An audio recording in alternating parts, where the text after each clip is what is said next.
This is all the idea to brainstorm.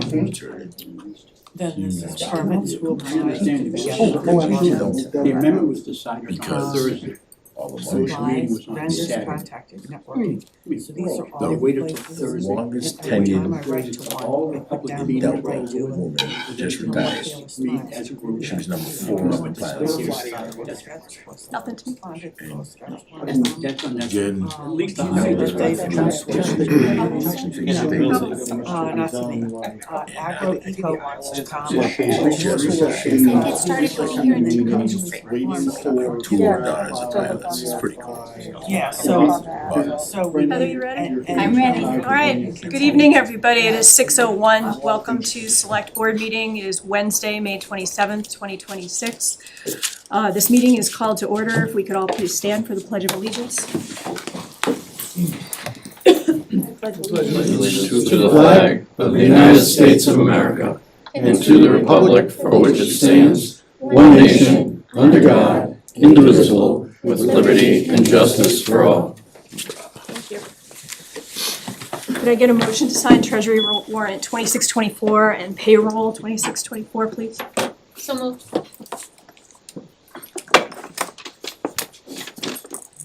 Do I have a second? All right, I will second. Is there any discussion? All in favor? Wait a minute. Second, aye. And aye. We have two sets of minutes. May 9th, which was the meeting prior to town meeting. I will recuse from voting on this. Could I get a motion to approve May 9th? So moved. Move that we accept the minutes as they, as they are for May 9th prior to the town meeting. Okay, would you like to second that? I'll second that. All right, is there any discussion? All in favor? That's an aye. Wait a minute. Second, aye. And Dib abstain. And for May 12th, could we get a motion, please? I move that we approve the May 12th, 2026 meeting minutes as presented. Second. And discussion? Hearing none, all in favor? Wait a minute. That's an aye. Second, aye. And Dib, aye, thank you. We're going to go straight ahead and open public hearing number 1. This is the National Grid poll petition for 3 JO poles on Palmagussit Road. And I think we have National Grid with us remotely.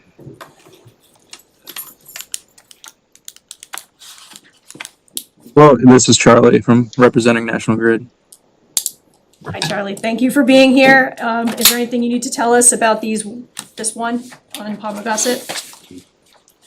No, I believe all 3 of the work requests tonight are for asset work. We're lucky enough to have the designer that designed it here. If you have any specific questions about him, his name's Peter. All right, this is a public hearing. Is there anybody here who would like to speak to the first petition for identical pole locations? That's 3 JO poles on Palmagussit Road. Okay, hearing none, I'm going to close this first hearing. Is there a motion to approve the installation of the 3 poles on Palmagussit? I move the, do we need a motion to close first? Could I get a motion to close? So Please, moved. Motion thank to you. close the hearing. All in favor of closing the hearing? Wait a minute. That's an aye. Second, aye. Did I? Could I get a motion to approve those 3 JO poles, please? I move that we approve the 3 JO polls on Palmagussit. These are the Palmagussit. As presented. Polls 2-50, 2-75, and 3-50 on Palmagussit. Can I get a second, please? I will second for discussion. Is there any discussion on this? All those in favor of the Palmagussit Road poles for National Grid? That's an aye. Wait a minute. Second, aye. And Dib, aye, that is unanimous. We're going to open the second public hearing. That's the installation of 1 JO pole on Ware Road.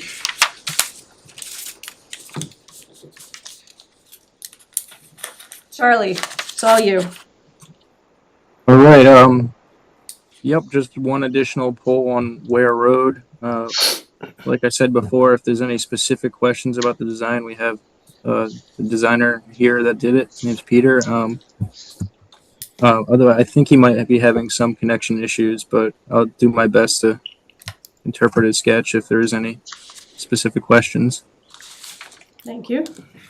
Is there anybody here to speak to the location of the pole that is being petitioned for? Okay. Hearing none, can I get a motion to close this hearing? So moved. Second. All in favor? That's an aye. Vote aye. Whitman, Second aye. And Dib aye. All right, so that hearing is closed. Could I get a motion to approve 1JO pole on Ware Road? So moved. second. Is there discussion? All in favor? That's an aye. Vote aye. Whitman, Second aye.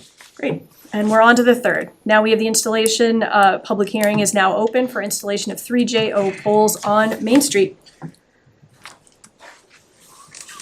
One last time, Charlie. As I said before, this one specifically, I believe, is for theater and asset work. But we do have the designer if there's any very specific questions. Is there anybody here to speak inside of the public hearing on the location of these poles? Seeing none, could I get a motion to close the hearing? so moved. Second. All in favor? That's an aye. Vote aye. Whitman, Harry? Oh, second aye. And Dib aye, so that is unanimously closed. And could I get a motion to approve that final pole installation? That's 3JO on Main Street. So moved. second. All in favor? That's an aye. Vote aye. Whitman, Second aye. Dib aye, unanimous. Thank you very much, Charlie. Thanks to National Grid for all you do. I'm gonna start these down at the end for signature, and we are going to keep moving. On number 3 is public comment. I just want to do some housekeeping tonight. If you are here to speak to something that is on the agenda later, we will be allowing public comment during those agenda items, so I would ask that you hold that.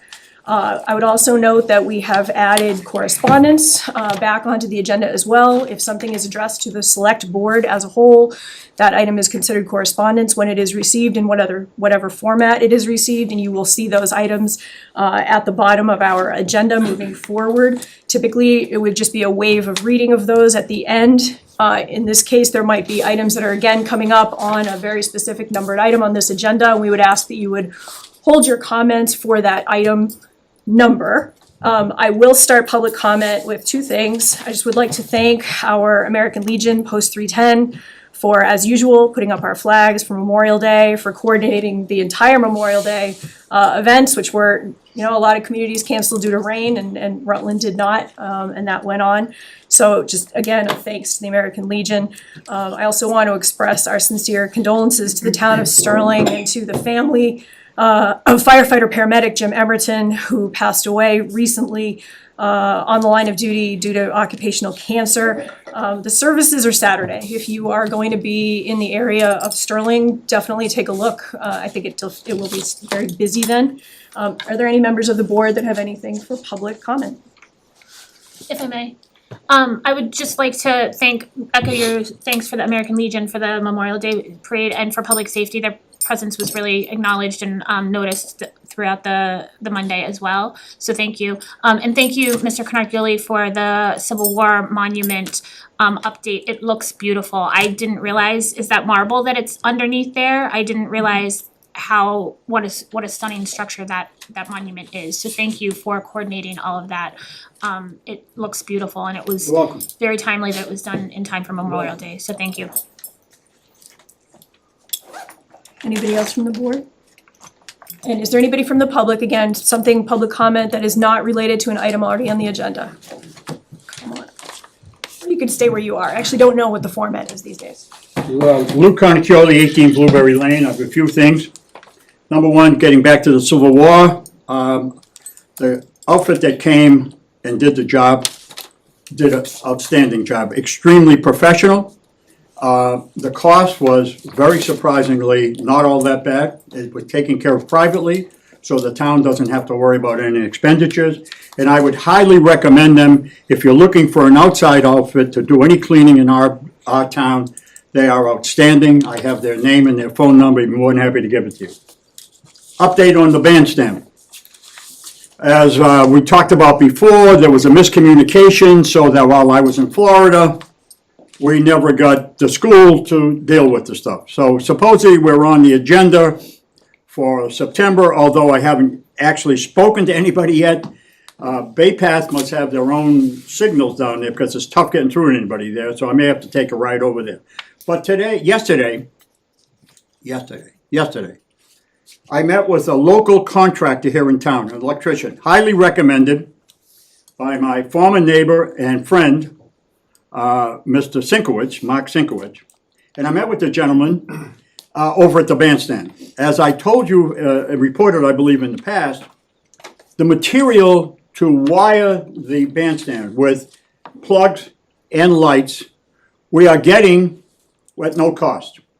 It is being donated to us by a gentleman who grew up in this town. You all know the Helly family name. Well, this young man's Steve Helly. So we're all set there. So I brought an electrician to see what it would cost us to have him come in and just do the work so we get this thing done with. We can maybe have it done before most of the summer is over, and we don't have to worry about A, B, C, and D if we can do it. And if it's a reasonable price, then I will go about and fundraise the money at your approval, and we'll get the thing done hopefully within a short period of time. So I wanted to report that to you. I just met with the gentleman. He hasn't given me a price yet. I've been in contact with Mr. Blair. Mr. Blair is involved with the thing too, so we should be going in great shape. I have a flagpole. I've been flying a flagpole in front of my house for 40 years, and my light went out. So I went for a new light, the same exact light that we have on the flagpole in front of the town building, the town hall. Well, I got the thing, and my flagpole is a different type flagpole, and this light's not gonna work. So I want to present a gift to the town of Rutland. This is a solar light similar to the one that's in front of the town hall. It's a green and environment-friendly product. It's powered solely by solar energy. It's not gonna cost the town anything to maintain the thing. It'll just, as long as we have sun, and there's always sun over Rutland, 53 years, I don't remember many black days. A few. The 7th was a black day, but other than that, I haven't remembered many black days. So it's my gift. The only thing I ask is that you put it up on the flagpole at the top of Prescott Street. That's in my neighborhood. But if you, well, why shouldn't it be? I'm giving it to you, right? I agree with. But if you don't, fine with me, but I would prefer it go there. That leaves 3 flagpoles without lights. I'm gonna take it upon myself, unless you have a problem with it, of getting lights for each of those 3 flagpoles. So hopefully by the end of the summer, we will have lights on all 5 of our flagpoles. So that takes care of that.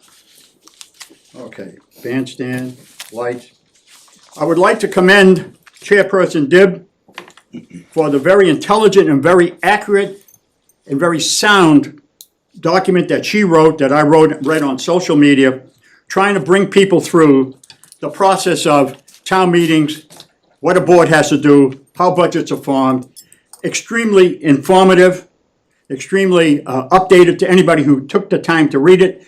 The only thing that some people may not have read it, in trying to explain everything, there was a little bit of length. Not that she was talking too much, but in order to explain everything, you have to do that. I thought it was an outstanding job, and I thank you for the effort. And then one last thing, because I can't get this out of my brain. I'm going back to May 7th. I have a question about the town meeting. I have yet to be able, I have read all the material on what the responsibility and what power the finance board has. So I'm aware of that.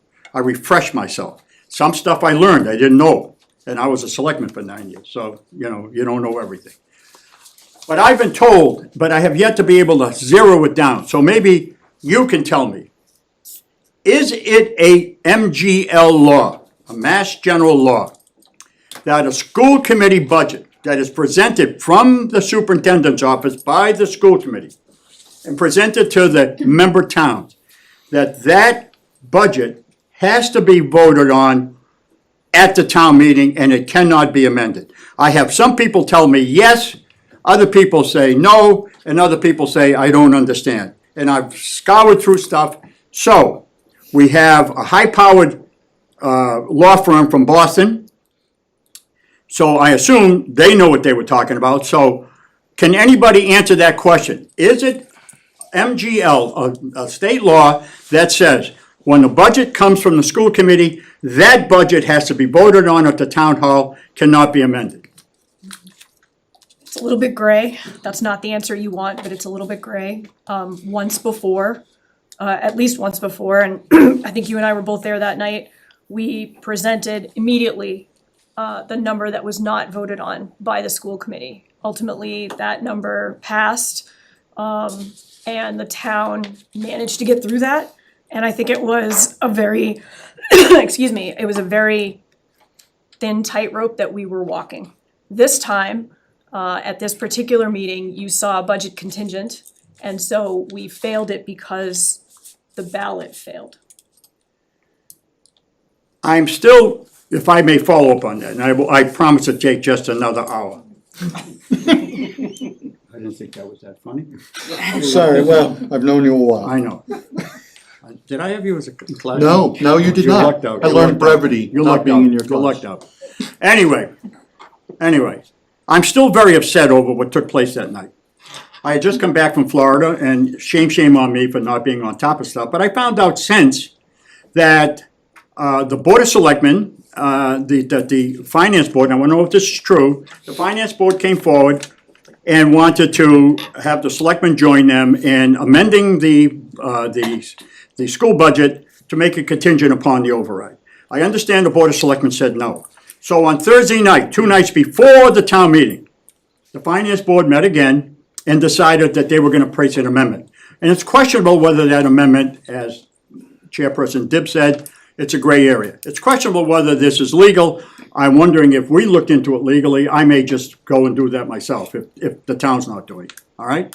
So anyway, whether it's legal or not, let's go forward. Let's say it might be okay. The gray area allows them to do that. What upsets me greatly is that they do it on a Thursday night. There's no public hearing about it. The Finance Board, the Board of Selectmen says no. And I read through all the MGL stuff about what is the power of the Finance Board. And the power, they have a lot of power. They're given great ability to study stuff. But one of the most interesting things that jumped up and stuck me right in the neck, it said, if they make an amendment from the floor, when they present that amendment to the town clerk, like anybody who makes an amendment from the town floor must do, it's written out, signed, seconded, you hand it. It says there that the Finance Board should have presented to the people in the audience written documents, the paperwork of that amendment. And if they didn't have enough paper, to put a slide up, big slide up, so everybody sitting in their seat could understand it. But no, what did we get on probably the most important vote we took that night? To amend something that now, the more I think about it, we didn't have the right to do. But that's beside the point. So this is a big issue. This isn't just some little minor issue. This is a major issue. Why it was read to us. Granted, I'm old, but I'm not ready for the home yet. I had trouble understanding what was going on, and before I know it, we voted to approve the amendment that said it had to be tied. I think we did a disservice to the school. Not that I'm here to advocate for them. They're on their own. They don't need my help. It's the process. I believe in the process. I've watched the process for 53 years. I've been to more town meetings than probably anybody else in this room. All right? I've been to them, and I've talked to them, and I was a selectman for 9 years. So I know what's going on. I am upset. If anything, I think what the Finance Board did was unethical. All right, so we appreciate So, these having comments. said that, I want to know, I'm going to ask this one last question, then I'll get out of here. I won't bother you, I have a busy agenda. Is the town, is the Board of Selectmen, well, 1.5 things. Is the Board of Selectmen going to do anything to look into whether this was legal. We have this high-powered firm down in Boston. Have we asked them in this gray area, so that we're no longer in the gray area? What the finance board did on May 7th, was that legal, what they did? I want to know, I'd and I'll rather- shut up for a minute. Generally speaking, public comment is not a time for conversation, but Okay. if our town administrator has an immediate answer for you, I wanna let her give it, otherwise Then I'll come back for the answer. You'll have the answer for me next meeting? we. I'll be here in 2 weeks. have I don't the want to take answer. up your meeting. Might be less than that. Okay. Less than that, okay, then I'll come back for, I'm expecting, All right, I'm expecting an answer. Okay. All right? thank you. Thank you very much. Thank you very much. Is there anyone else here for public comment? Again, ideally for things that are not necessarily on the agenda. And again, not conversation, but it might be something that we take up at a future meeting. Thank you very much. John Rokicki, 17 Prouty Lane. Why, I can stand, feel comfortable sitting though. I'm in receipt of the letter written by multiple committees and groups relative to the 4th of July. I'm not going to speak to the 4th of July or really any content of the letter, other than one thing which I think comes fully before this board, independently of the content of this letter. And I wish to read verbatim. We also explored the possibility of bringing in outside personnel. However, a unified command structure and coordinated operations, without a unified command structure and coordinated operations, doing so would create additional safety concerns rather than resolve them. I put before this board the fact that you employ an emergency management director whose sole job it is to have ICS in place for issues where there is an emergency, when we don't know the time nor place by which we need to provide services in a situation. ICS, as defined by FEMA and MEMA and other organizations of which I'm well aware of, provide that training and have those expectations that we should be able to do that in the event of the unknown happening at an unknown time. This event requiring a command structure and coordinated communication between multiple departments or outside people is an expectation of the role and of the town, and the fact that when given an exact time, place, scope, we can't do that, leads me with grave concern about our ability to do this in any situation. We've been told things are paid for. The fact that we cannot seem to put together a command structure at the drop of a hat, never mind 3 months or 6 months in advance on a well-known date, concerns me and should concern people of the town. And I would say that in the best of times, with the best of budgets, we should have been doing training with that. If we haven't, why not? And I would then say, going forward into this next year, if it's not in the budget already, you can pretty much consider, unless the town departments responsible for getting into this and providing these command systems, they should be doing that. And they should be trained in that. And if not, then any sort of event of any large scale on a time certain should never be held in this town. And God help us if an actual emergency actually occurs in this town. All right, thank you, Mr. Kiki. That's my statement. I will say, and again, we're gonna try to just have public comment be public comment without conversation. I do think your Understand. specific concern regarding emergency management and ICS will probably come up as we move a little closer to that 4th of July item on the agenda. And so I appreciate your comments. Is there anybody else here for public comment? Go ahead. Darren Ross, 5 Rufus Putnam Lane. As a citizen of the town, I would respectfully ask that the selectmen direct whoever's in charge of the town Facebook page to take it down. It breeds hate, discontent, and everybody, today was the worst I've ever seen. I would respectfully ask that that comes down and people come to the authorities in the town and ask the questions, because it's not helping. It's breeding hate.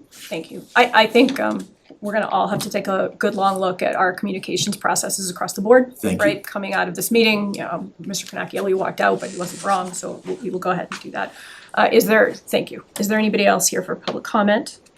Yes. Michael Pantos Jr., 32 Palmagussit Road.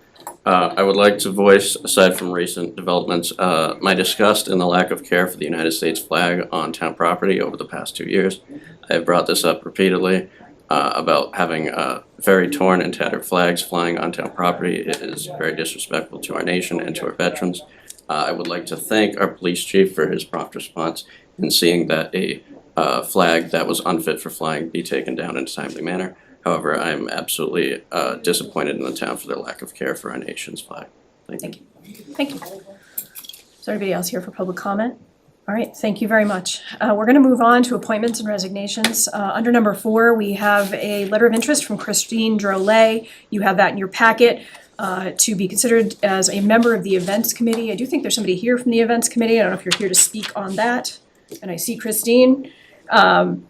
Welcome. Thank you. I am not going to make you speak unless you would like to introduce yourself. No? All right, is there anyone with any questions for the candidate? Through the chair. Sure. I read your bio and it seems to fit with what you want to do. Thank you. Okay, thanks. All right, She's already been working with us, so we're happy to have her officially on the committee, if you so choose to appoint her. could I get a motion, please? So moved. Do I have to read the whole thing? Well, Go back up motion to the- appoint. Motion to appoint, yeah, that'll work.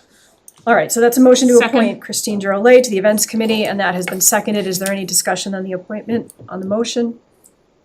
Hearing none, all in favor? That's a, Won't I? And I, Second, I. And Dib aye, that's unanimous. Thank you very much. thank you. Welcome. And if I may, just to make sure to get sworn in at the clerk's office, before you participate officially as a committee member. Yep. Sorry, No. it's like my, All right, number 5, we have the 4th of July committee. We are asked to accept the resignation of Caroline Bishop, who I believe was the vice chair. With regret, we do have that document as well in our packet. Is there any discussion? And here, if there is none, I would take a motion. Vote to accept the resignation of Caroline Bishop from the 4th of July. second with regrets. Thank you. Any discussion? All in favor? that's an Won't I? And I, Second, I. And Dib aye, unanimous. Number 6, we have the Planning Board Bylaw Subcommittee appointment of Lauren Williams. See Lauren here? No. Yeah. I think they have a As meeting. opposed No, to- They have they a don't. meeting No, now. I lied, they don't. If I may, a communication was shared this afternoon from the planning board. Lauren has asked to hold off on her appointment at this time. So she will return to the board when she's ready to seek appointment to that position. Okay, so we're gonna take no action on number 6, thank you for that. Number 7, we have a Planning Board Bylaw Subcommittee appointment of Tim Narwald. We do have that document as well. I believe I saw Tim in the audience at some point. They're Well, they're they're meeting in the the other. They're in the meeting, It's a solid reason to not be in here. Is there any discussion on that appointment? And if not, is there a motion? Go ahead. I move to appoint Tim Narwald to the Planning Board Bylaw Subcommittee. Second. And any discussion? Hearing none, all in favor? that's an aye. Won't I? And I, Second, I. Dib aye, unanimous. Thank you very much. We're gonna move right on into old business. The first thing is the FY 2026 budget. We are just about at that final 30 days, and that's usually the time for interdepartmental transfers. And I believe that Heather, you told me we have 3, is that correct? There'll be 3 transfers Okay. on two topics. One will be legal services and the other will be snow and ice. Okay, and those are going to be able to be done within funds we already have and the rest, and we have not had other departmental requests. They're all running in the black right now. Knock on some wood somewhere, Yes, right? yeah. Okay, thank you. Thank you. Number 9, the FY 2027 budget. So, we have received as of May, I believe 19th, an updated Wachusett Regional School Committee budget. It is slightly reduced. That is an item that we will have to bring up again for the town to consider to raise and appropriate the funds, because we did reject the school budget at our town meeting based on the outcome of the election.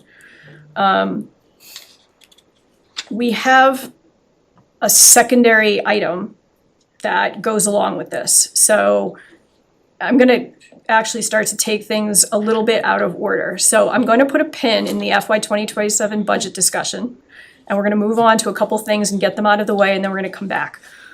So number 10, we have the update on a home rule petition to recall elected officials, and according to our town administrator, I believe that is in conference committee. That is moved to conference. I believe they take it up next week.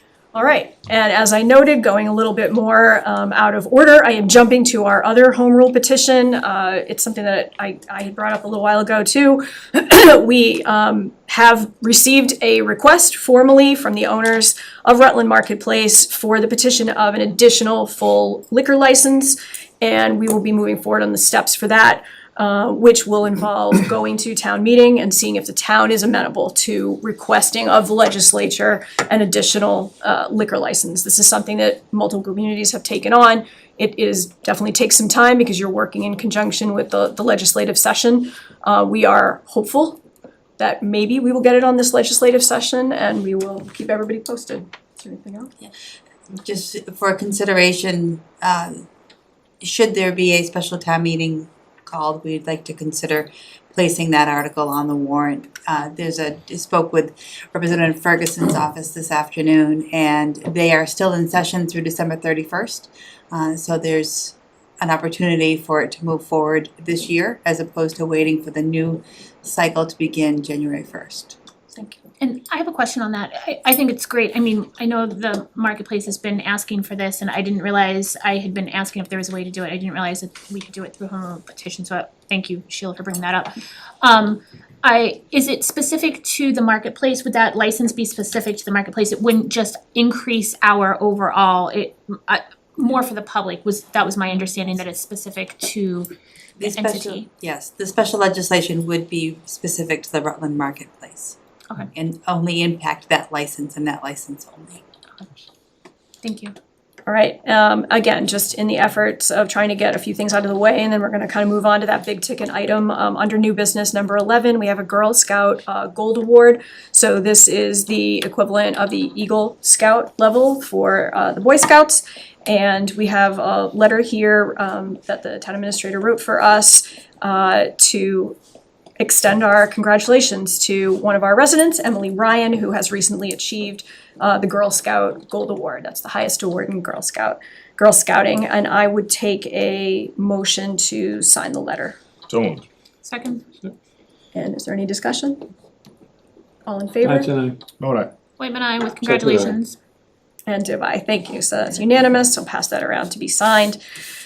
For number 14, we had a request from Harry as to whether or not Charter Spectrum had any available discounts for senior citizens, and Heather was able to get an answer on that. Thank you, Heather. So they do not offer a specific senior discount for people who are simply over the age and considered a senior citizen. They do, however, have several low-income eligibility options and available on their website, and we'll certainly put together a flyer and have that available at the Council on Aging, and we can put it up on our website as well. There are different programs that you have to already be eligible and qualified for in order to then be eligible and qualify for the Spectrum program, but it is not based on age alone. Thank you. You're welcome. All right, and number 16, just to get the ball rolling, just to talk about FY 2027 Select Board goals. We have a lot going on tonight and possibly all this month, but just to, again, get this process started, I'm hoping that everybody can come up with maybe 1 to 3 strategic areas that you would like to focus on. If you have pet projects that you'd like to get done, whether they're long-term or short-term, we would love to hear them. If you could get everything over to Tamika and Heather, who can compile all that for us, and at a future meeting, we'll have a discussion about how to move that forward. If anybody has anything tonight, you are certainly welcome to bring it up, and I just wanted to make a comment. The past few years, we've done this and it's been really, really frustrating because so much has been budget contingent and we've been, so I fully support doing it, but I think that we haven't been able to be accountable to our own goals because so much is contingent on the budget and the budget has been taking so much time and effort from us as well as our staff, as well as anyone else that would be helping facilitate any goals implementation. So I just wanna put that out there. we should work that into whether or not they're money contingent, as so many things are. Okay, I'm going to circle back and we're actually gonna take this and kind of back into it. So under number 15, the town received a citizen's petition asking for us to call a special town meeting for a public safety / DPW override. That petition was submitted to the town clerk, who is here tonight. I may ask you to speak to this, Anita. And just so everybody is very clear, anyone who submits a petition with 200 signatures that are certified by the town clerk, it's essentially out of the hands of the select board. We at that point are required to call a special town meeting. So Anita, if you could let us know. Yeah, I didn't bring copies of it, the petitions, only because they're not considered public until we've done all of the certification. But we actually received two. The first one reads, "We, the undersigned, petition the Rutland Select Board to call a special town meeting to consider a warrant article being circulated at this time." This one is the one that requires 200 signatures. They have probably almost 325 signatures. Both Ben and I have scanned the signatures, and there's no problem. I mean, we may have to reject a few, but the goal of meeting the 200 is really they've done it. The reason we did not put it in our system to certify them yet is because our state system won't let us allow us to certify them without a set date for like a town meeting. And then the second petition, which only requires 100 signatures, they pretty much got the similar number, so there's not an issue there. And that's reads, "We, the undersigned, petition the Rutland Select Board to place the following article on the warrant of the next special town meeting to be called for with a separate petition." And then it's for a Proposition 2.5 override, and to see if the town will vote to be allowed to assess an additional $1,125,145 in real estate and personal property taxes for the purpose of funding the following departmental expenses: $458,726 for funding the Rutland Fire Department, $449,496 for the Rutland Police Department, and $216,923 for the Rutland Department of Public Works for the fiscal year beginning July 1, 2026, or take any action in relation thereto. So, and we'll get them, once we have a date, we'll get them certified in the next day or so. Okay, so at this time, it is incumbent on the select board to call a special town meeting. We have some suggested dates from Heather.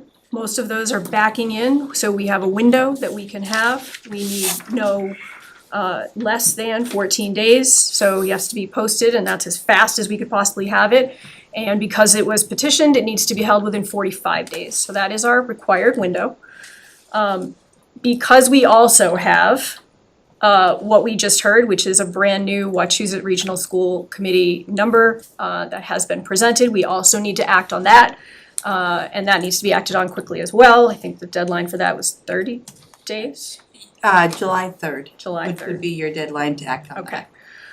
So at this time, Heather has made some recommendations to us. If we were to open the meeting tonight and open the warrant, call the meeting for Tuesday, June 16th, That would allow us to meet one more time. That would be Monday, June 1st. We would then close the warrant and it would be posted the next day. That would be a June 16th meeting.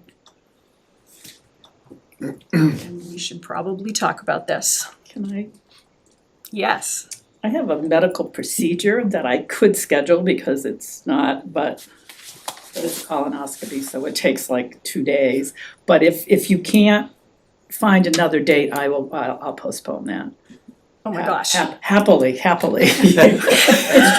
It's just for cheese. That was a lot. Now everybody knows, but that happens.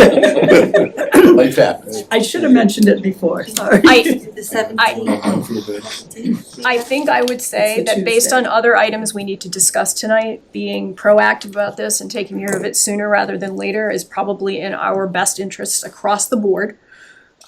However, we obviously have a little bit of leeway here. So again, that would be calling it tonight, opening the warrant tonight, and posting a special meeting for Monday, June 1st to close and set the warrant and post it the next day.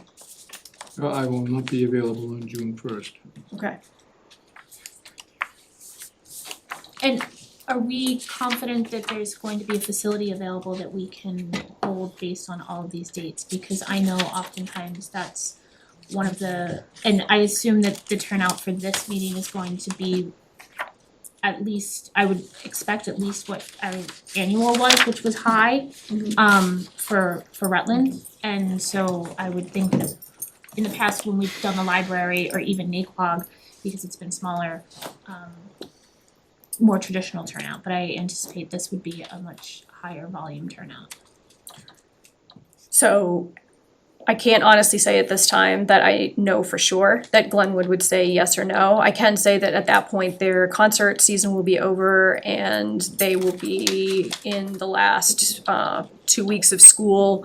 Everybody will have the 19th off, so. I have their calendar in front of me. There is nothing at Glenwood posted on their calendar for the 16th, 17th, or 18th. Great. I'm sorry. For the 18th is the CTMS graduation as well, so we probably want to try and avoid that date. Thank you. Great, thank you.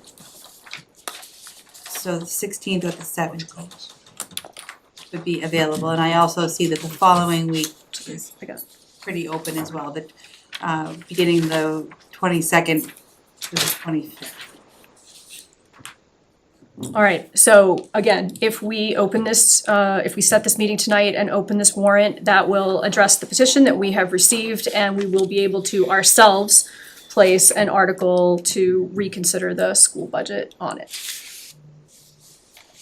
I mean, I think it makes sense to open it tonight, but then as far as when we call the date, I mean, that, I know we need to get it done, we need to get it done before, I don't know that you can call a special town meeting without setting a date. that's what I mean, that's Yeah. what I mean, that I think we need to settle on a date, like, I think, I think we're fairly safe in setting June 16th. I think our worst case scenario on June 1st is that we hear bad news and we literally have to set a new date at that point and simply open and close a warrant that night, which is unusual, but it's unusual, but all of this is unusual, so it's doable. It has been done.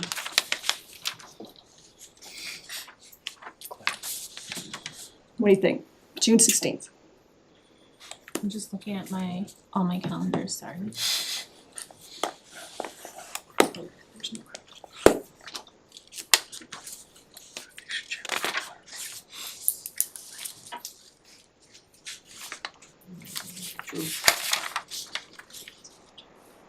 I mean, I think if it works for, was that Anita's questionable date? That's fine. No, that's her good date. Yeah. No, That's your bad 16th. date. Yeah, but that's fine. I don't mind.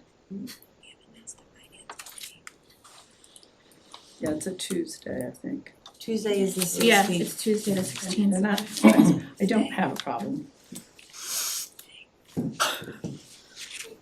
Okay.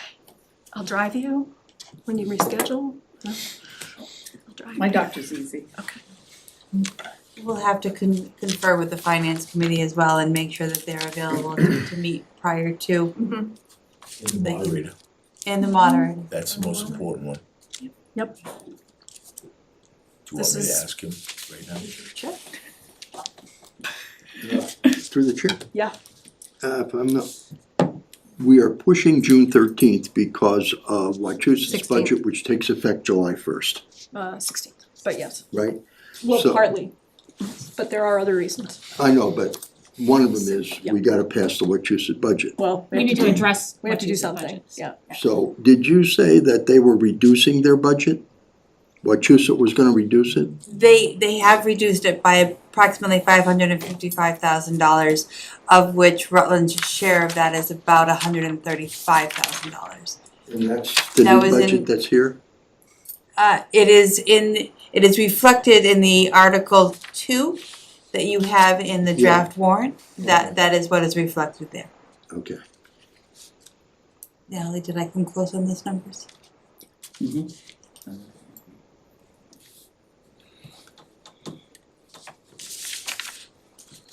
I mean, I think our best option is to set a date and try to stick to that date, because I think it's already we've gotten a lot of feedback from public comment as well as community members that the annual was confusing. This is unusual for Rutland to have a second spring special meeting to address budget issues, so I think picking a date and sticking with it is our best option. And so that week is, I think, ideal. School's still in session. So it's not, and I think it was planned to be in session that week, so I don't think there's a lot of families that are exiting for, or a lot of people, not even families, that are exiting for vacation that week or whatever. But again, I think it's availability of, for me, the space, obviously the moderator and FinCom also, but For sure. yeah. We can work on the logistics. If the board feels that the 16th is a workable date for them, then we'll work on logistics on the other side. And that's Tuesday, and are we thinking sticking with the 6 o'clock? Or doing a 6:30, or? I mean, I know I think even the fall is generally a 6 o'clock start. So, but I didn't know if 6:30 just gives folks a little bit of an easier time that are coming back to town from work outside of town. So you couldn't do Tuesday nights. I'm gonna Is make that why that, we're here Wednesday night? I'm gonna make that Okay. one work, yeah. I was just No, just you're thinking right. about that. I'm like, wait a second. It's like Anita's thing. We're gonna make it work. I'll be flying in from Logan, so I'll be. She's flying across the country, she's putting See, on medical we care. can handle So we- it. Yeah, A question, yes. do we need to have a vote before the end of the year as well? Vote The for what? fiscal year of the, So we have, from the May 19th date that the school committee voted that revised budget, we have 45 days. That brings us to July 3rd. We also have a 45-day clock on when we have to call a special town meeting to address the petition. so we have So a, if we use the July 3rd as our end date as to when we need to call a special town meeting, it would be before July 3rd. the moderator is a yes. Thank you. 16th. And just, should we have the election on Thursday? A ballot question? Do we need a ballot question? Separate conversation, Okay, sorry. but I appreciate that, separate conversation. And I appreciate that the FinCom is helping us with coordination, because we need this. What this will mean is we will meet on the 1st, ideally with you. And I will frankly say, ideally with the Board of Assessors. So this would be a little bit of an unusual tri-board meeting, because I think one of the things we've heard over and over again from people is that there are people out there struggling with their tax bills, and I think we want to make sure as a community that we are offering absolutely every tool we have available to us. So I did reach out to the chair, Jeff Gibbs, and so this is quick. June 1st would be tri-board for us. We will set the warrant for this special town meeting. We will meet with FinCom and with assessors jointly to discuss process moving forward and things that we can do.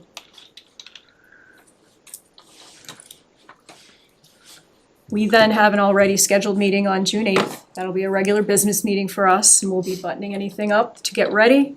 And then that next week again, so this is a lot. This is every single week. June 16th will be the special.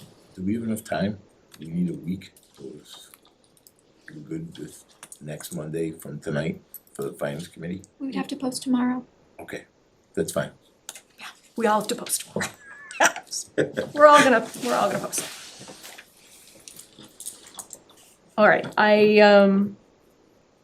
happy to hear more conversation about this. Or if someone is ready, it would be a motion to set a special town meeting for Tuesday, January 16th at a time of whatever you think. And that the warrant is hereby opened.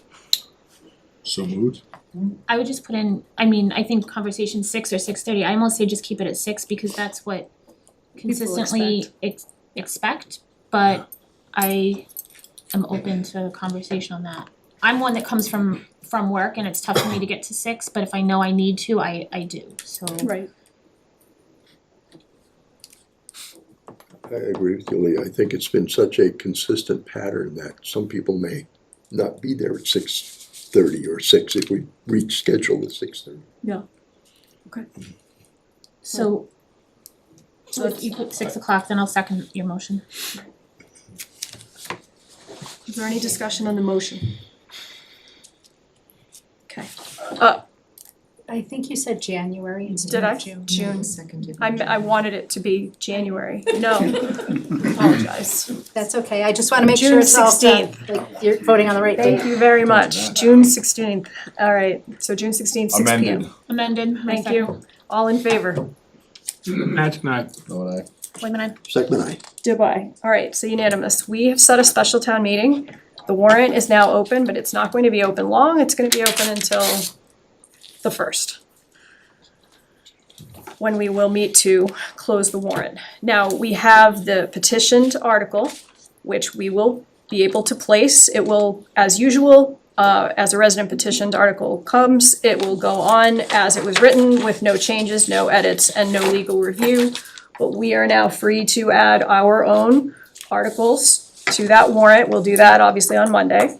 Madam Chair, Yes. when you say no legal review, because of the nature of the article, we have already had legal review Fair in enough. order to identify So- what the Yep. appropriate action would be. Fair enough. So you get Okay. some bonus review. Well, Bonus review. it, But content will not be reviewed. and if you would like to elaborate on that at this time, we can, or we can do that June 1st. I think we'll do that June 1st when we place it. All right. So looking at Heather's document for special town meeting, et cetera, timeline. It's time to at least open up the conversation to 4th of July. So there is no possibility of holding an election in time for the close of the fiscal year. It's not, from a calendar perspective, it's not possible.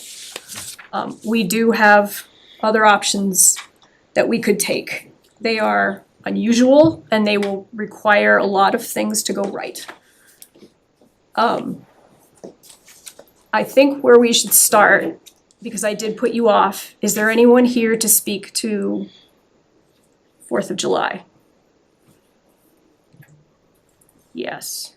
I have a question backing up to this budget thing. Yeah. If it's approved on the 16th, is that the end of it, or does there have to be an election with a polling booth? Solid question. Here we go. Did it, all right. Yep. Would you like me to answer it? I'm gonna take 1 second. Okay, so here's what we have. We know that the 4th of July committee, in conjunction with police and fire, who are here with us tonight, do not see a safe path forward for our two biggest events, that being the night of fireworks, when we have in excess of, Chief, how many people? 10 to 15,000. 10 to 15,000 people, and the parade, which requires an enormous amount of logistics in terms of road closures, et cetera. I think all of us here, and I don't wanna speak for you all, you let me know, recognize how much this has affected the community. Certainly, yes, we are seeing it on social media.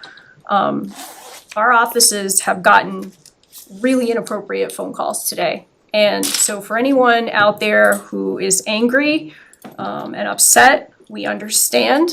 But to have taken it out on the employees and in some cases the volunteers who had nothing to do with it was really not, it was not okay, it was not appropriate. We're gonna do everything we can to try to move forward from this, and we hope that we can do so with some mutual respect and understanding. All right. The path forward is narrow. It would involve us agreeing to fund the full town budget for 2 months, July and August, that's the first 2 months of the fiscal year, in anticipation of another election that ideally we would want to piggyback onto the already existing September 1st state primary. It is allowable to do that. It requires special permission. We have done it before. The town clerk's office has done an enormous amount of work. Heather is offering us other options as well. We could have it all on our own, an independent election earlier in August. I think to a little bit of what Leo was saying, August elections are hard. They're in August mode. They're in August mode.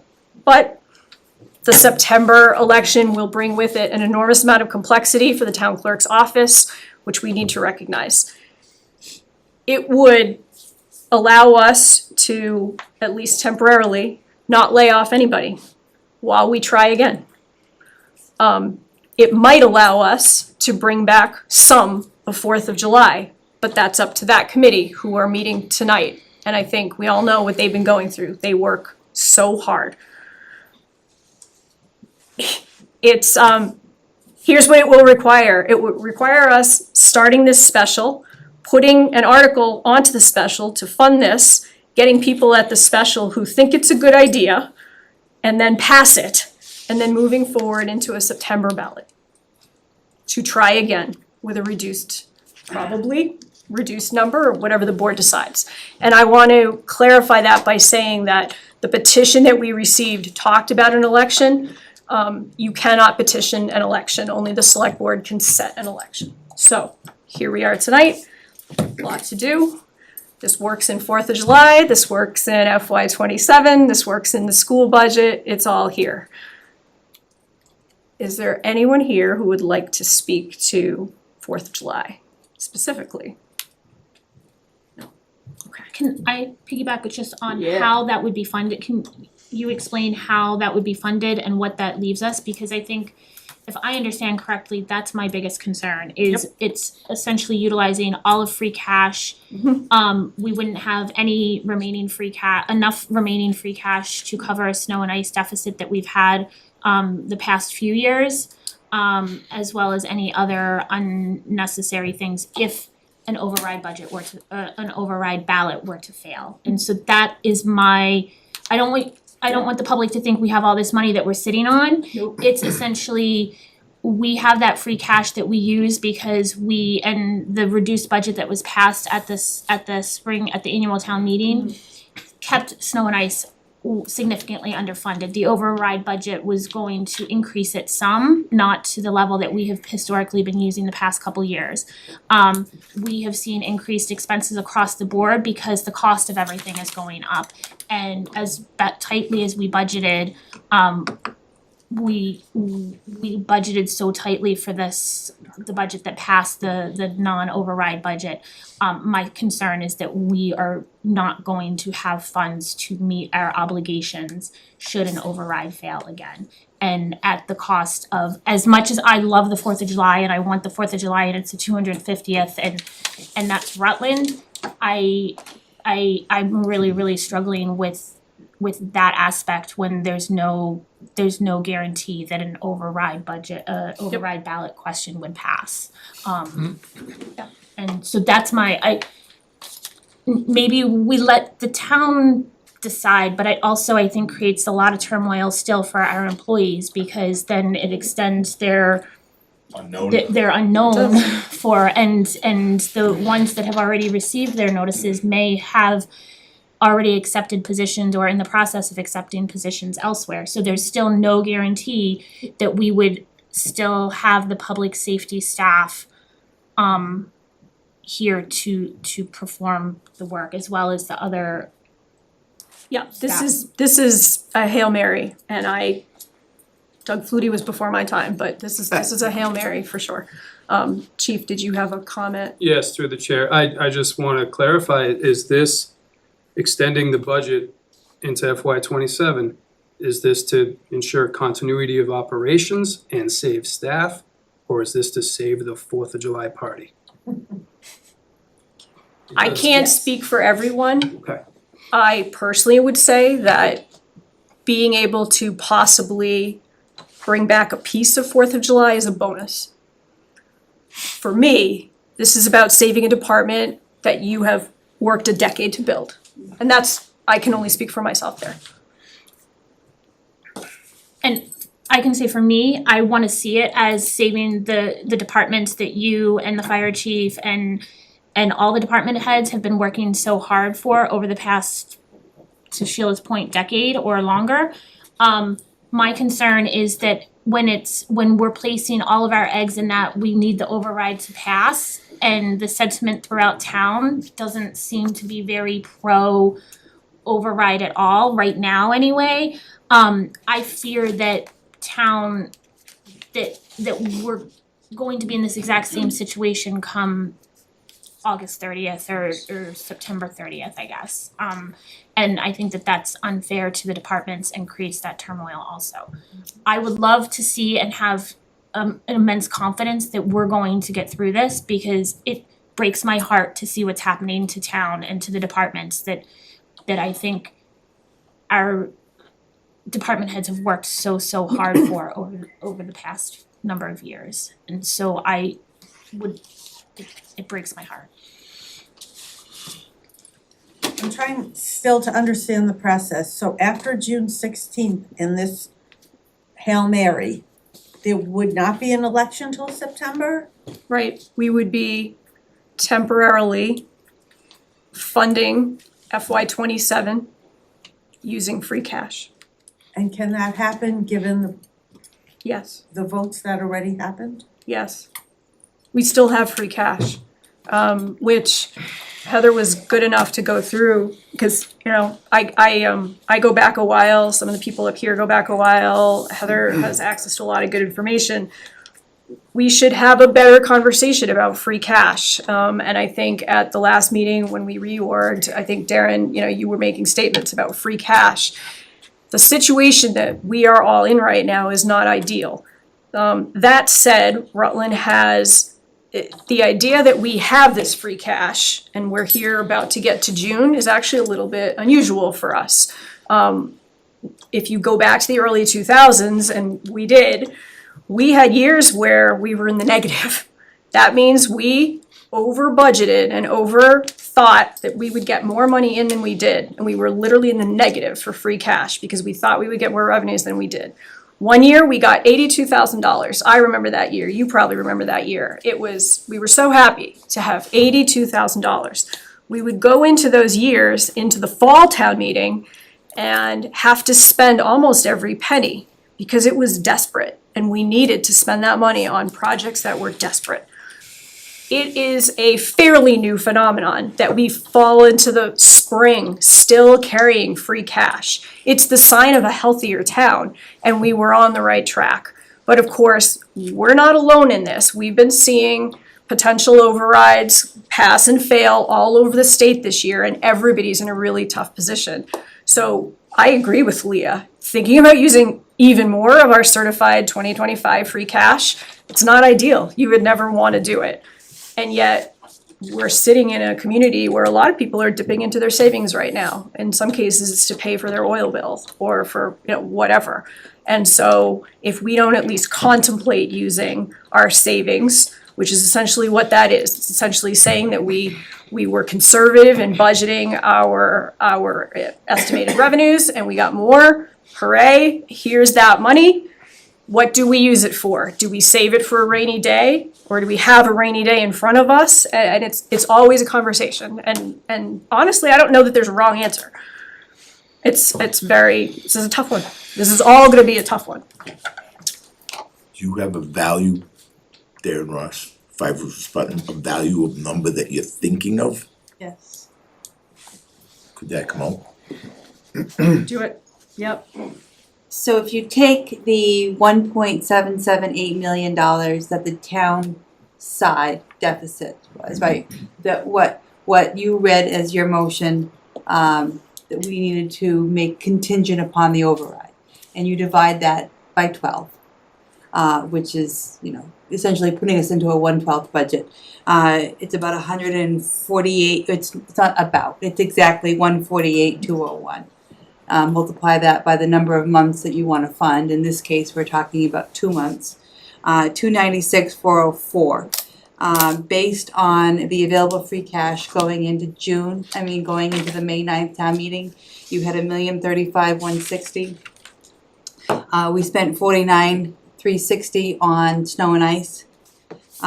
With the reduced Wachusett Regional School budget, we would need to close the current budget gap using $523,761 in free cash, which is less than the $660 that we were looking at on May 9th. That brings your free cash down to $462,39, and then if you subtract the $296,404, we would leave the June 16th town meeting theoretically with $165,635. How's that? And just so people get the sort of cadence here, the fiscal year closes on June 30th. At that point, our finance team starts to close everything out. And when they talk about certifying free cash in the fall, it means they've gone through the previous fiscal year's numbers and tried to find out if what money was left in each line item. That is free cash, just meaning we closed out the fiscal year without using it. It wasn't free. It's not actually cash. If I may, part of what we had such a big influx of free cash this past year was recapturing some grants that had been outstanding. Yep. And if there's increased revenue on the state side, because the state budget doesn't usually come out until after our budget is set, or excise taxes or whatever. So it's not just closing out the line items, it's also those variables also. Yep. If I may, one of my concerns with looking at the fiscal year 26 free cash, which we would get those numbers in the fall, is if anyone here remembers in the fall special of 25, this past fall special, we raised revenue to over 90% to make the deficit. So our margin for free cash is already so much smaller. We've already used about 180,000, I think, that would have cleared to free cash as to cover our snow and ice deficit that was almost $250,000 this year. And so that's an already smaller margin for free cash, minus 180,000, plus we've heard about incoming transfers that are going, end of year transfers that are going to have to occur to that. So my concern is that we're not going to see, and the board never gave any directive to reduce spending to department heads in the spring, as we have in the past few years when we were looking at budgets. So my concern is with a reduced, knowing going into fiscal year 27 with a reduced budget, that the departments are spending every available dollar they have because they're not going to have it in the next year for supplies or things that aren't going to expire, right? Right. And so my concern is that we will have very little free cash going into that's certified this year, that then if we are left with roughly 160, I have 162 in front of me, I think you had just said 165, somewhere in that range, that we then have a snow and ice deficit again of 250 and any other ancillary unexpected expenses that we likely will have because we're budgeted so tightly. That then what happens when we can't actually pay our bills next year, next spring. You'll close out. And I think that one of the saving graces that we've had this year is that the town meeting appropriated the the chapter 70 transportation funds that came back to the town from the district last year were put into the finance committee's reserve fund. And as the reserve funds came in, probably more this year than you've seen in the most recent years, they were fortunate that they had that extra $70,000 in that account to be able to approve some of those reserve fund transfers. That money would not be available next year either. So, they'll be back to, I think you've got 25,000 in that line item that we've budgeted for FY27. So, to Leah's point, I do hesitate to use additional free cash. I think there certainly are important reasons to do so, and using the word Hail Mary I think is appropriate, but there is a likelihood or that next year when we're trying to balance the FY28 budget, we'll be looking at that additional $300,000 free cash allocation in addition to the $523,000 allocation just to balance this year's budget. That's a large sum to overcome and certainly makes next year very daunting. But again, to the points made, saving departments and staff, we should highly consider that. But I just want to make sure that as you're making these decisions that you're aware that this will make FY28 more challenging, and it's likely that any jobs that we preserve for July 1 will be having the same conversation next year, if not sooner. A question through the chair. Does this take into account the decreased school budget? Because I know it's like. Yes. Okay. That helped a little. It did. It did. Every little bit helps. But I think that that's an important part too of this, is that the school used about $1 million of E&D. They were able to make small miracles with that health insurance adjustment, and Not a those. small miracle. Well, A big miracle. That's going away, right? But No. so the fact that the school budget was Down was able to only increase 3.3%, I think at the end of all of their deliberations, we cannot expect a 3.3% increase next year. And I just for reference, everything you're hearing is exactly why there were 3 questions for overrides on the ballot. And some towns ask for one big number and say they're gonna spread it out over 3 years. Rutland said, well, we're gonna try to be more transparent, and this is what we need this year, and then next year, and then next year. And obviously, as everybody knows, we got all the no's. The amount for this coming year failed by just about 11%. So that's not a tiny number. I don't know that it's a mandate, but it wasn't that close. It was 11%. Sorry, through the chair. The camera group behind me, I had nothing to do with them. Didn't went in when you think I was with them. They were from one of the local Oh dear. TV stations. But that's not, no, what I want to say too is, yeah, my concern is also with the healthcare costs too. Dr. Riley pointed out that having the biggest bargaining units take the lower health insurance plan, if you will, the rate that even that plan might increase by in the next year when it goes out for the marketplace is a whole different ballgame that we worry about. It could stay static, it may, but that is not at all the market trajectory for any of the healthcare plans for anybody going out to go for a big group plan. So that's just one thing I wanted to add, yeah. Another very serious concern. Thank you. Yep. I'm Just sorry, a- and then Harry. Oh, sorry. Just a question. No, I'll let you go. So we're proposing, just so I get my head around it, we're proposing to fund through free cash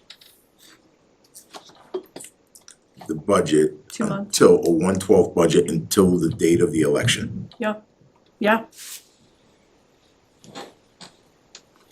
And, okay, and then I was told, and I'd like to be verified, that the 45 days was the longest we could, before we could have that election. No, No, that's. no. It can't be before. 45 days for the special town meeting, 35 days. The election cannot be held until 35 days after the Okay, select I board calls. just wanted to make sure that was clear. So, okay. so if they theoretically called a special town election tonight, that election would happen at its earliest July 2nd. That's the election, not the meeting. That's the meeting. that's the election, not the meeting. Go, I'm so sorry, Harry. Thank you. There's been a lot of numbers floated around tonight, and everything is all over here. It's a lot. So I'd like to get some clarification.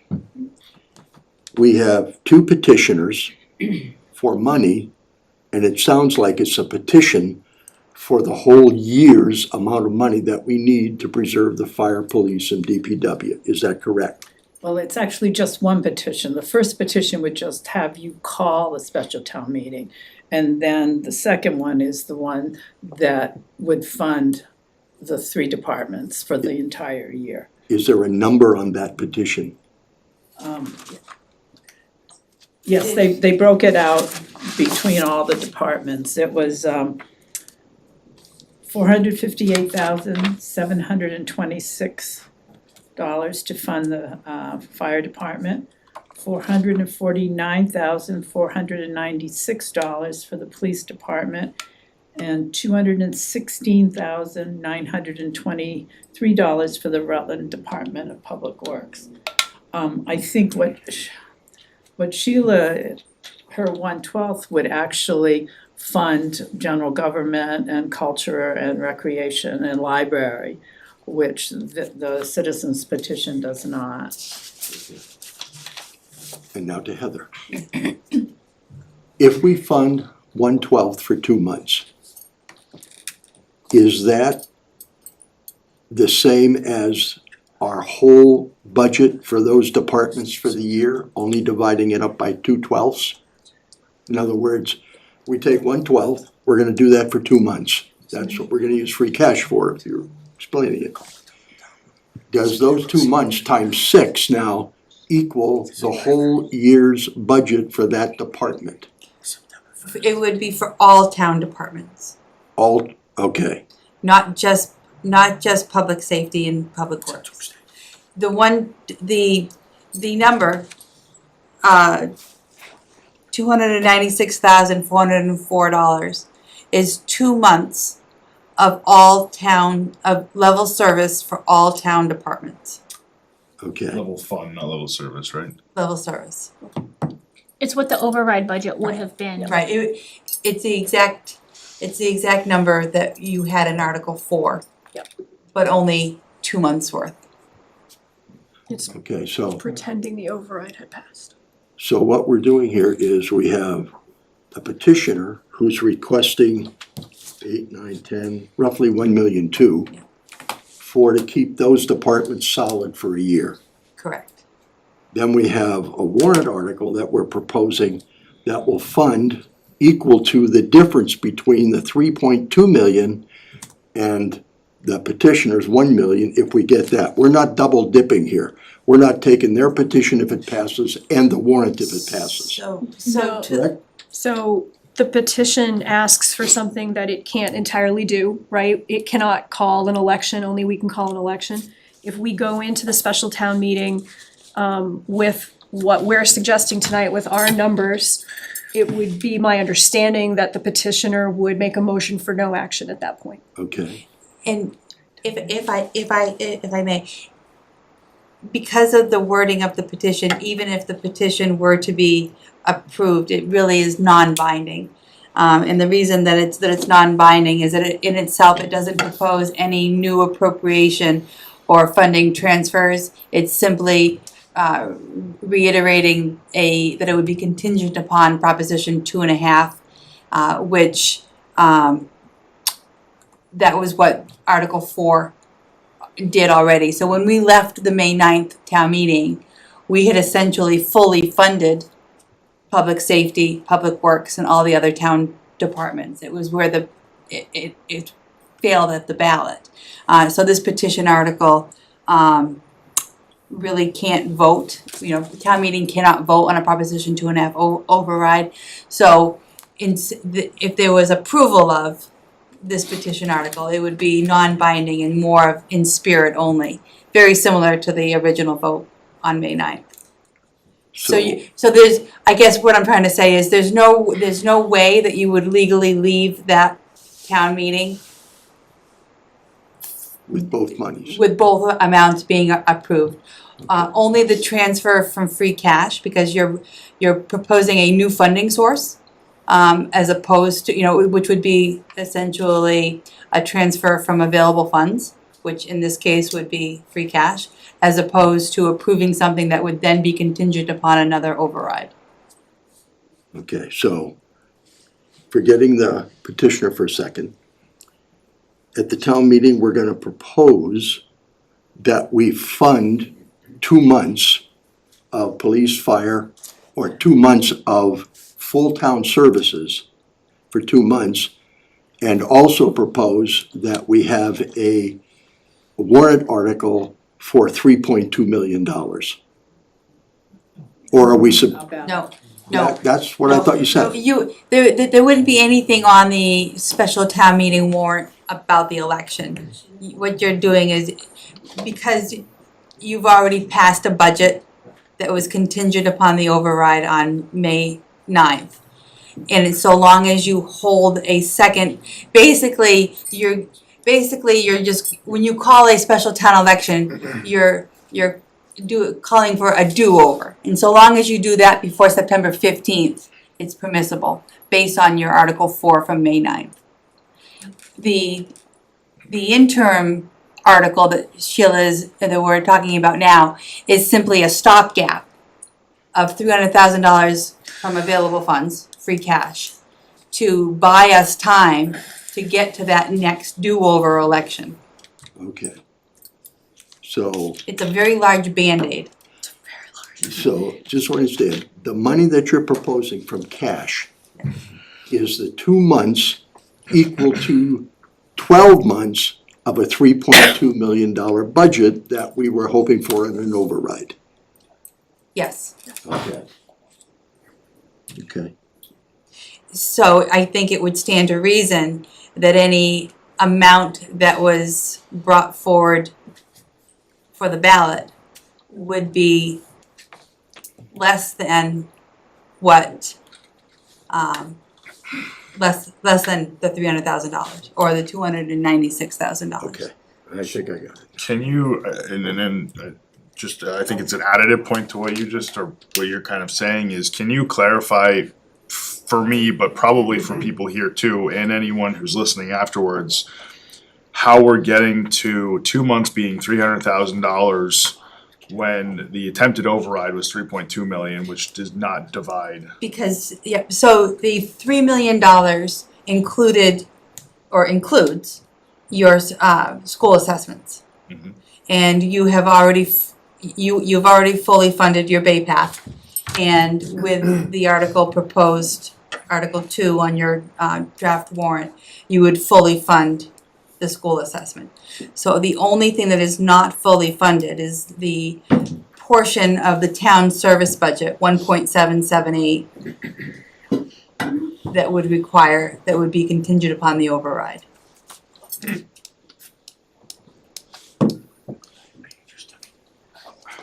So the full The math deficit. still ain't math to me.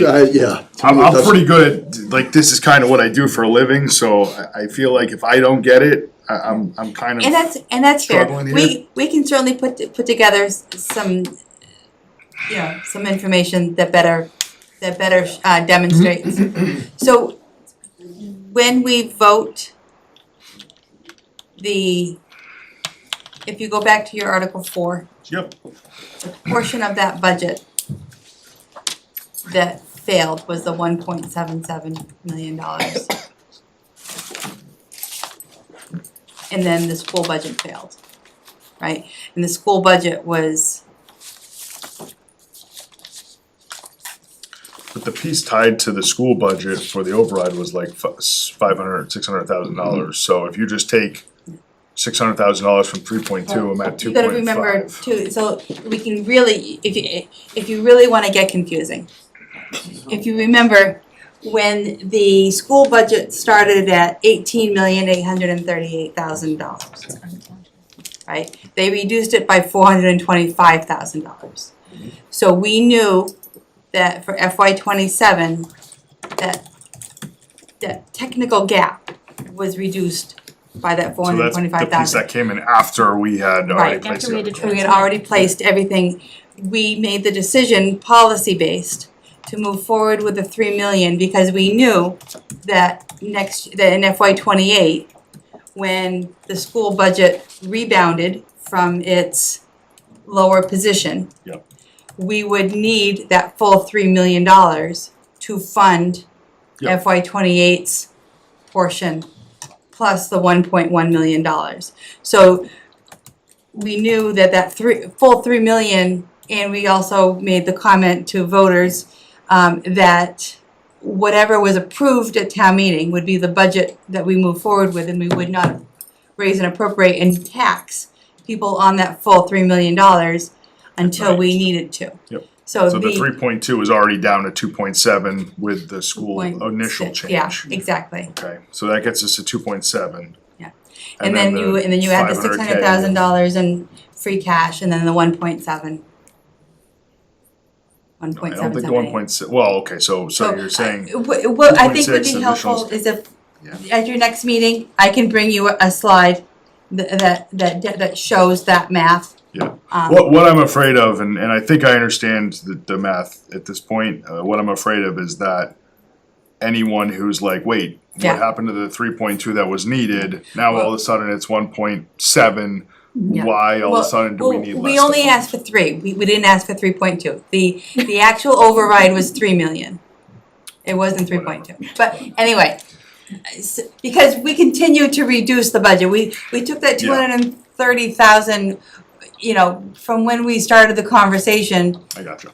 and we said that our deficit is 3.2, we continued to work that budget and reduced it by $238,000. Yep, I gotcha. Yeah. I think clarifying to how we got from one place to the second is very important to make sure that people aren't Absolutely. thinking like, why is it all of a sudden a different number that was actually needed? So all of a sudden we only need Right, well, and I think 1.7. going back to the original conversation, we always said that regardless of how the number changes, we would be able to show people what that bottom line always is. And we never lost that. Yeah. But because of the timing of when we had to submit our ballot questions to the town clerk, Yeah. to be on that town election ballot, and when the school committee was able to take that second vote, reducing that school budget, we lost the opportunity for that full, I guess, to be able to demonstrate that full transparency. And then we discussed that we know we're gonna need that $500,000 in '28. Right. We're gonna move forward. So, if I may, Yes. follow-up question. So what you're I'll do saying my is that best. when it comes time, and we're not sure the exact numbers for the warrant for a budget that we're gonna be due, but when it comes time, basically, we're only looking to ask for the town for 1.77 million for a tax increase. That's it. Is that what you're saying? On the ballot. Ish. On the ballot? Ish, because it would reflect, it would have to reflect the reduction of what you've appropriating for free cash, unless you make the policy decision to remove the structural deficit. If you're gonna move that structural deficit through the override, Okay. right, then that number, and that's that's a conversation that I think you have to have, right? Because right now, you're balancing your budget with that 1.7, using free cash which will bring us into another structural deficit for FY '28. The purpose of the $3 million override was to remove the structural deficit in its entirety from your budget. Now here we are using free cash. So we can certainly adjust the override amount to reflect the use of free cash, or you can stay the course and ask for the full amount that removes that structural deficit. But that's not what I'm hearing from this group, so. The reason I kind of approach that is most people don't understand the decision the board made last year. And I don't know how many people in town really care the decision the board made last year. But last year, we gave the town, I'm gonna use the word a reprieve, because we didn't ask for a tax increase last year. We just did the 2%. So when we used free cash last year to keep the town from paying taxes, that put us where we are today. And then getting the town to say, no, we don't wanna pay any more taxes has put us really in a difficult position and is forcing us to use free cash again, but we don't have enough. So I'm not an advocate for or against a tax increase. Don't get me wrong, I don't want that misinterpreted by some people. I am not either for or against it. I want what's good for the town and the citizens of this town. So I just want to make sure I understand the numbers. We're gonna ask for roughly 1.7 mil if we use free cash, which is about $1 million, right? Or we're gonna ask for 2 which the board has to discuss, bring it up, that's not even a final number yet, because we don't know where we are. But that's the basics, if that's what I'm hearing. Is that correct? That is correct. Okay. Thank you, Lily. That's very clear. Yeah. If I can further complicate, I just want to make sure that as we're having this conversation, we'll talk more about it on June 1st, and I'll share this information with the Finance Committee. But you also add perhaps a complication of once July 1st comes around and we have retained these 19 employees, the majority of them are in a collective bargaining agreement, and they will be entitled to their vacation accruals. And so if 2 months later, we are then forced to institute the layoffs, they will be eligible for their full benefits package, which we would avoid with the layoffs on June 30th. So I just put that in there as well, that the $360,000 that we appropriated from stabilization to cover unemployment and benefits, you know, we'll have to run those numbers a little bit more carefully as well to make sure that we can accommodate that, should that be the case. And ideally, if this moves forward, we are successful at the ballot and we do retain those employees for the full year, and that, you know, Heather's just bringing that up to be a nuisance. But I do feel it's important that we acknowledge all of the potential costs, and I think that we, you know, the last thing I'll say is that going into a 1/12 budget puts a significant amount of work back on staff that will be managing for a 2-month period their budgets. I mean, we obviously manage them closely anyway, but potentially putting people in a tighter financial situation if the override is not successful. So just want to make sure I've got all of the contingencies on the table for your consideration. This was a lot, I actually had asked Tamika to add numbers to the agenda, and then I jumped all around.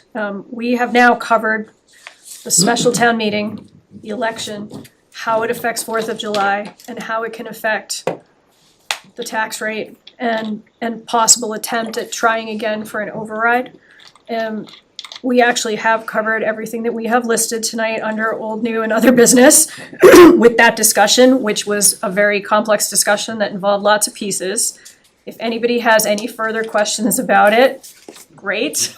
Chief? We didn't really cover the 4th of July and what we're gonna do on the 4th of July. Okay, true.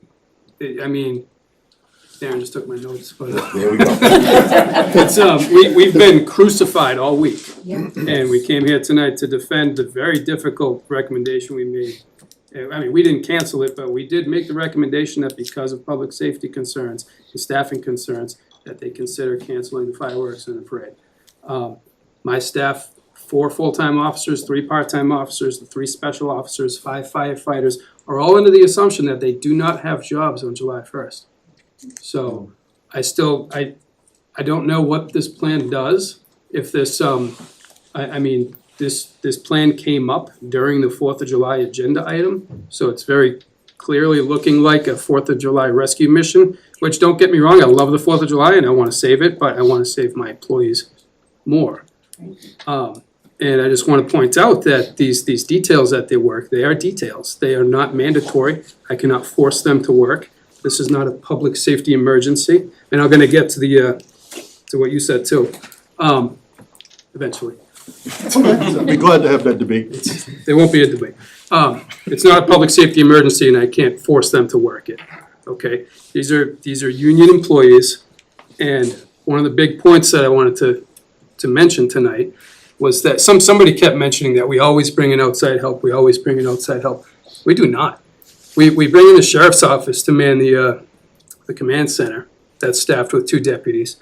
And the past 4 years, we've brought in 1 outside officer on a traffic post. That was 2022, we had 11 out of 12 employees were Rutland employees. 2023, 13 out of 13. 2024, 13 out of 13. 2025, 14 out of 14. And just to say, like, you can't lay people off and then suggest that you bring in outside work to cover those jobs. That's an unfair labor practice, and I did bring my union president, is he out there? I don't see him. All right, but I asked him, I said, what would the union do if we laid people off and then brought in outside employees to do those jobs? And he said they would file a grievance because it is an unfair labor practice, and that's another liability to put on the town.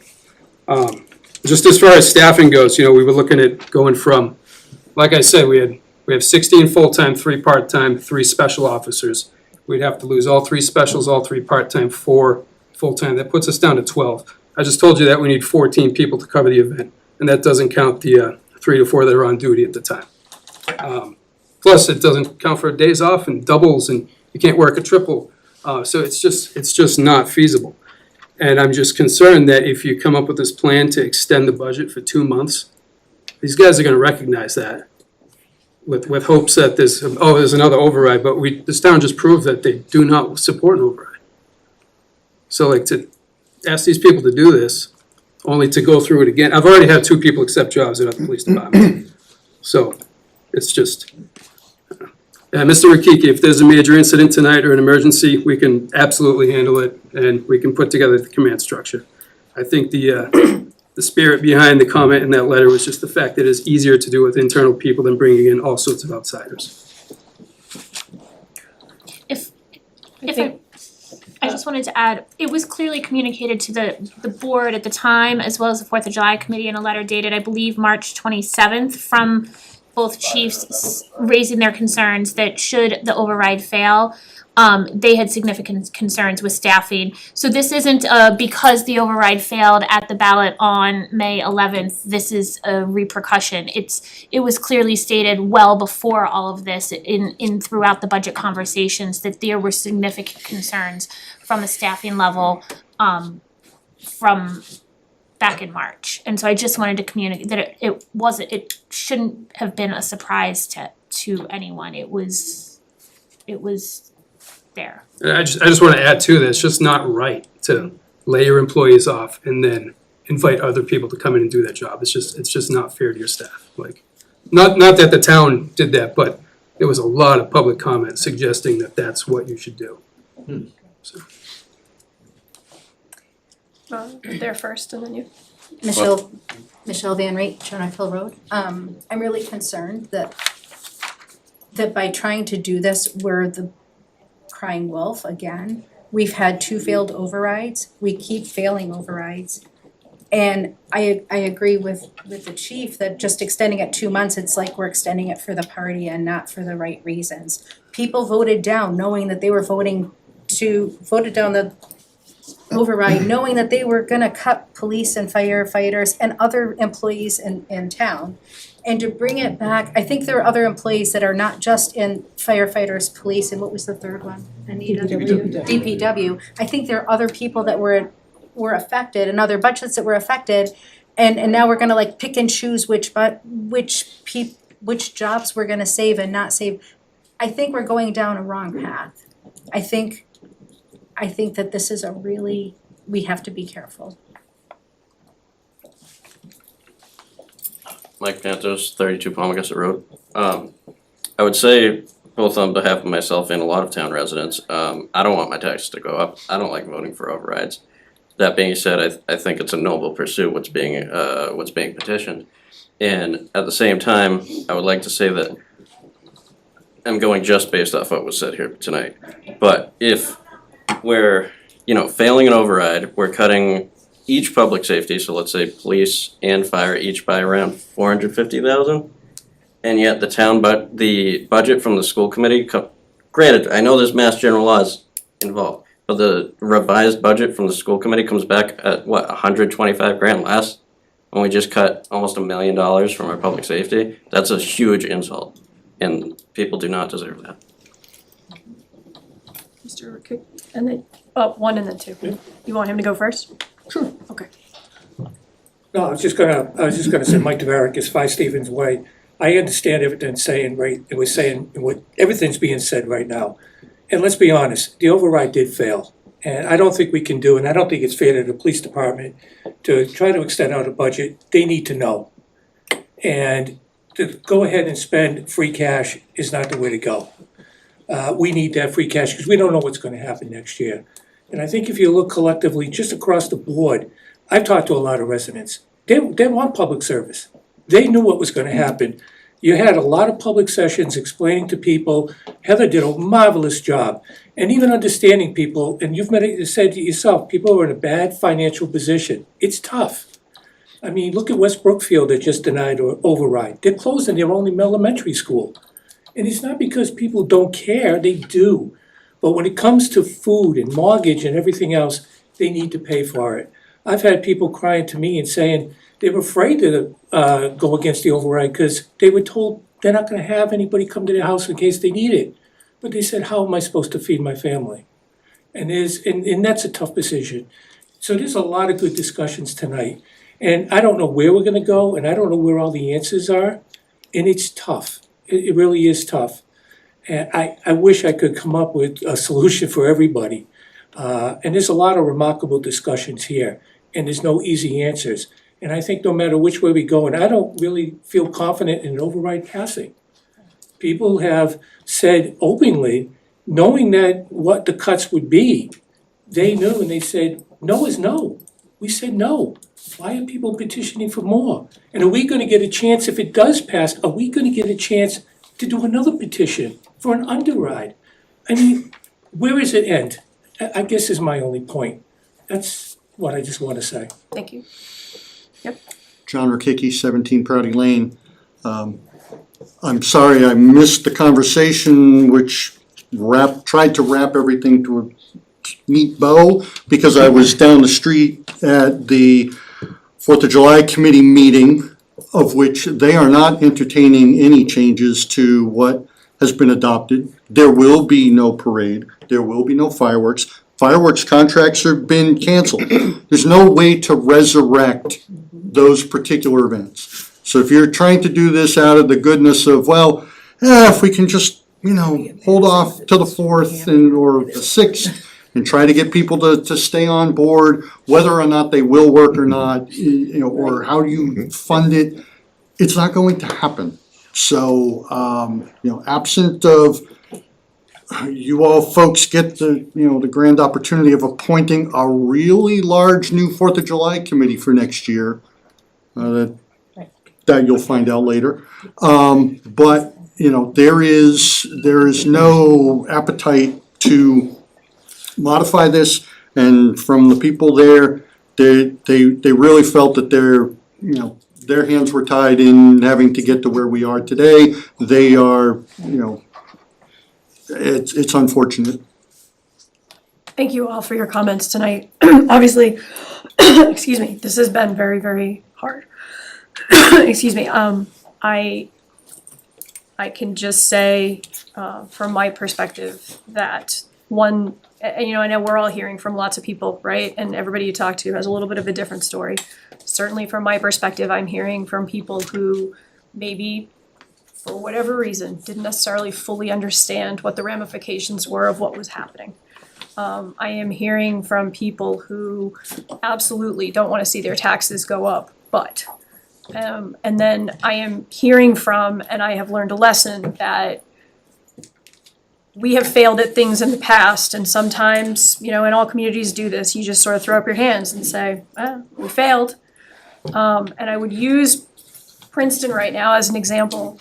They tried and tried again, and it took them 20 years. But they're finally getting a capital project, a fire and police station that their staff desperately needed. It's a very large project, and it took a concerted effort, and it took, everybody in the community getting together and talking about it. And so, excuse me, to the point especially that the chief made about what our motivations are, and you, John, as well, about what our motivations are. I cannot speak for everybody, but speaking for myself, the motivation is to try to save our town employees and town services.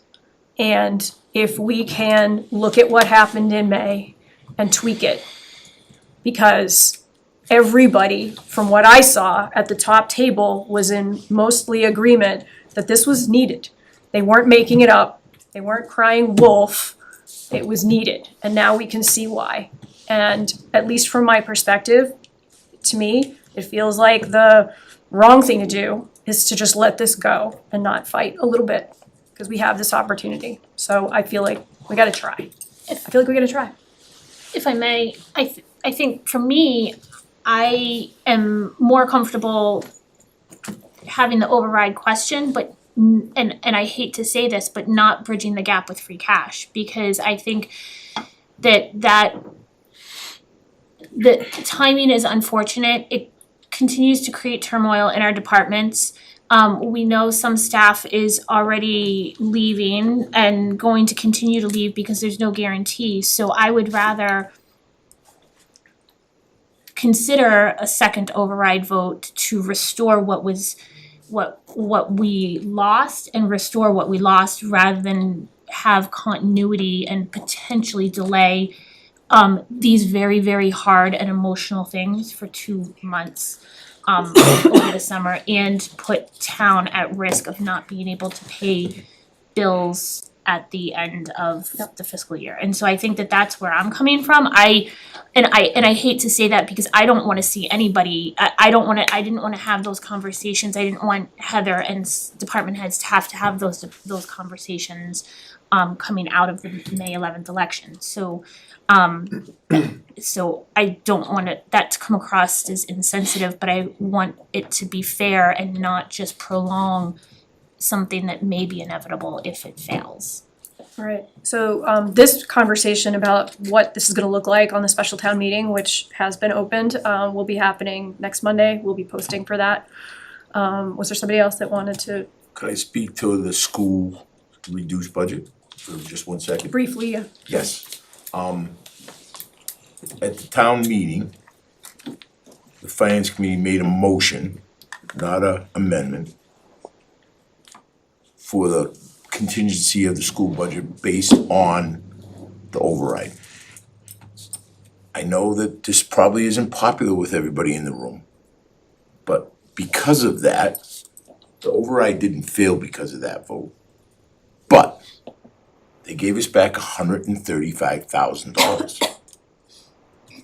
I would implore whoever's sitting down with the school committee or the selectmen to send a letter back to them and say, that's good, but could we have a little more? Because every dollar we get is going to help the town of Rutland and help the police, help the fire, and help the highway. So I know and if they don't, there's no harm in trying. I just would implore someone to send them a letter and say, is it possible that you guys can look at a bigger adjustment down for us. And I think PAX is gonna do the same thing. And if you guys don't agree with that, that's fine, but it's worth a try. We got 135,000 because they were able to do it already. So obviously, we've got some school committee members in the room. My understanding is the school committee has voted the new number and the town now needs to take action on the new number, which is why we're partly having this special town meeting, but I hear you. I don't think that, it's in the letter, but we have to take action on what they presented as a voted item. And the past couple years, if they have received significant additional revenue from the state unexpectedly, the recommendation from the school administration to school committee often has been to return if not all, at least a portion to the schools. That number comes in the fall though, generally, because that's when the state budget passes. So I just wanna We need it, unfortunately, no conversation, I understand the chairman, but we need it now. We don't need it in the fall. That's all. But I 100% agree with you. We need it now. All right, obviously, we started this is a lot. And we have a lot more decisions that need to be made, not just by this board, but by the town. Really appreciate everybody tonight being here and staying through us with this. It's a lot and it's not done. Yep. I just have a quick question. If the first override didn't pass, which we all know it didn't, and we go in and say the second one doesn't pass, does the state then come in and do receivership of the town? And what is the possibility of that happening? If the state does decide, okay, they're not managing everything, so we're gonna step in and take over. Receivership is typically when you're not paying your bills. There are many communities struggling right now and closing buildings and doing all kinds of things. And we can have long conversations about the state, but that's not where receivership would be stepping in. You see that happening when there's mismanagement of funds typically, not just lack of. Yeah, but thank you. And just for transparency, all of our town audits, as well as both Bay Path and Wachusett, have their budget audits. They're audited yearly. Everything is posted online. And so if you're concerned at the municipal level what's going on, everything is there from the schools as well as the town by year from outside firms. So I just wanted for the public out there as well. We are moving to the town administrator update. Thank you, Heather. Just a couple of items for you this evening. I wanted to give congratulations to Safe Place. They were able to secure some additional grant funding to complete the funding for a new playground at Memorial Field, and installation is anticipated to begin in June. This obviously represents a real positive investment in the community without any financial impact to the taxpayer. So thank you to the Safe Place staff for pursuing that opportunity. Your elementary school and are beginning their concert series beginning tomorrow, and then again tomorrow at Naquag and June 12th at Glenwood. I offer that not just as congratulations that we've made it to spring, but also as a traffic advisory. Please be mindful and give yourself plenty of time moving through town. In addition, for those of you that traditionally purchase a recording of that, please be aware that our cable access department has streamlined and improved the ordering process for that. It's available on the website. And we encourage you to take advantage of that. CMRPC, the Central Mass Regional Planning Commission, still has their Vision Zero Action Plan survey available online. This is your opportunity to give input on what you see for road conditions, traffic conditions, areas in the community that you might think to be needing some safety improvements. This is also available online on our website, and we encourage you to take these last few days that it's available to give them your 2 cents. And then lastly, an administrative item. Believe it or not, I have been here for just about 6 months, or coming up on 6 months. I know it seems like you've been stuck with me for decades now, but the reality is it's just about 6 months, and so I'd like to initiate, in accordance with my contract, that 6-month performance review.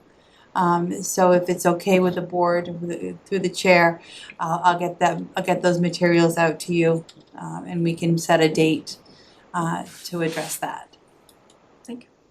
That's all I have, thank you, unless you have questions. Does anybody have questions? No? Yeah? Question? Can you release a dollar figure on that playground? I don't have it in front of me, I'm sorry. Okay. I've actually spent a little bit of time trying to track it down, and I know that Sarah shared it with me.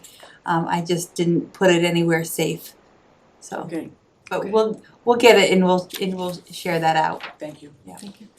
As through the chair, as a quick follow-up, when will that start? Is it started now or when Oh, will it start? the playground, sometime in June, they'll be able to get that install done. Excellent. Yeah, next couple of weeks. That's great. If, I just wanna thank Heather and Tamika and all the staff. I think the past few weeks have been really challenging, and I know you've been suffering the brunt of all the emotions of the reduced staffing and reduced hours, as well as all the emotions of the public, probably to a much higher extent than any individual one of us or us collectively have. And so I wanna thank you for all of that. I know it has to be taking its toll. And I'm sorry, and I just implore all of our residents and public to have some grace. This is really, really hard time for all of us. Nobody wants their taxes to go up. We heard that loud and clear. We continue to hear that loud and clear. There are also real people who this is impacting and who are now on the receiving end of not knowing what tomorrow is going to bring as well. And so just to please try to have some grace. To that point, we can avoid social media, but I can't avoid my inbox. So for those who have taken the opportunity to send me a personal message, I get it. I get it. You could stop. Thank you. I think you did a very good job of trying to enlighten the public on the idea of the override and whatnot. I did see probably about missed one meeting, I believe it was, of the one that you had. You're And I saw excused. that on television. And so, okay, you put out a very good effort there, and, the fact that everything didn't work, I don't think it was anything to do with you. Thank you, Paul, I appreciate that. I think when we talked at the interview process, you asked if I would, if we came forward with an override, would we be able to demonstrate down to the dollar? And I never lost sight of that's what we wanted to be able to share. So, thank you. All right. Can we get a motion to waive reading of correspondence? So moved. Those items are available to anyone. They are part of the packet tonight. All in favor? Second, aye. That's an aye. Wait a minute. Divide, thank you. Is there any other business to come before the board? Can I get a motion to adjourn? So moved. Second motion. All in favor? Aye. Second, aye. Thank you all. Have a good evening.